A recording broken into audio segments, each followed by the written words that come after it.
Alright people, Taylor Fade back again.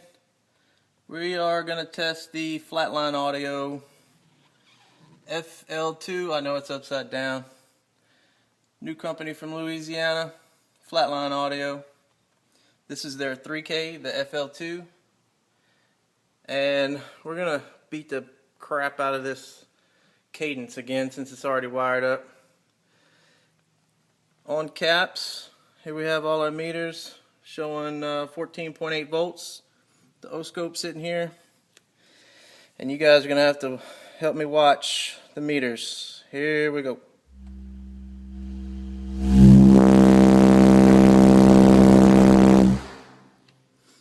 Got down to about 14 flat.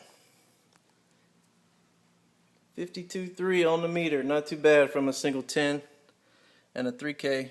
We'll have to go back and look at the video, see what kind of power we did. Flatline audio. Good looking 3K here.